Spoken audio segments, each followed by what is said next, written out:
भक्ती म्हणजे फक्त भजन, कीर्तन आणि पूजा आहे असं आपण मानतो.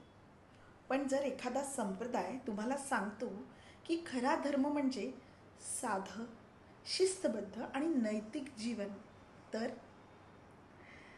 आज आपण जाणून घेणार आहोत महाराष्ट्रातील एक अतिशय वेगळा आणि गूढ संप्रदाय, महानुभव संप्रदाय. 13व्या शतकात महाराष्ट्रात एक संत जन्माला आले, ज्यांनी कोणत्याही मोठ्या कर्मकांडाशिवाय लोकांना थेट सत्य सांगितलं. ते होते चक्रधर स्वामी. त्यांनी लोकांना सांगितलं, मोक्ष मिळवण्यासाठी मोठे यज्ञ, पूजा किंवा अवडंबरची आवश्यकता नाही, तर आवश्यक आहे शुद्ध आचार, सत्य आणि ईश्वर भक्ती.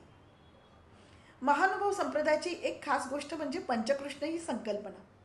या संप्रदायात 5 स्वरूपांना ईश्वर मानलं जातं: श्रीकृष्ण, दत्तात्रय, चक्रधर स्वामी, गोविंद प्रभू आणि त्यांचे गुरु परंपरेतील संत.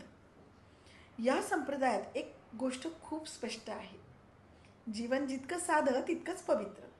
महानुभव अनुयायी अवडंबर टाळतात, ते साधे राहतात, शुद्ध आचार पाळतात आणि पूर्णपणे ईश्वर भक्तीत राहतात. त्यांच्यासाठी धर्म म्हणजे कुणाला दाखवण्यासाठी नाही, तर स्वतःला सुधारण्यासाठी आहे. या संप्रदायाने मराठी भाषेला देखील एक मोठी देणगी दिली आहे.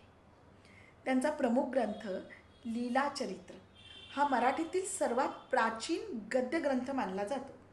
यामध्ये केवळ कथा नाहीत, तर जीवनाचे नियम, आचार आणि आध्यात्मिक मार्गदर्शन आहे. महानुभव संप्रदाय समाजात एक वेगळा संदेश देतो की धर्म मोठा नाही, आचार मोठा आहे. आजच्या काळात जेव्हा आपलं जीवन खूपच गुंतागुंतीचं झालं आहे, तेव्हा हा संप्रदाय आपल्याला शिकवतो की साधेपणातच खरी शांती आहे. ना दिखावा, ना अवडंबर, फक्त शिस्त, सत्य आणि भक्ती. कदाचित म्हणूनच हा संप्रदाय आजही शांतपणे पण ठामपणे जिवंत आहे. मला आठवतंय, मी 9वी किंवा 10वीला असताना मराठीत आम्हाला एक धडा होता, पाखाल बालक पांगुरवणे, आणि त्यामध्ये लीलाचरित्रामधला चक्रधर स्वामींचा दाखला दिलेला होता. चला आपण पुढच्या भागात भेटूया दुसऱ्या एका संप्रदायाबद्दल. आणि मी आता सांगते तुम्हाला महाराष्ट्रातले संप्रदाय.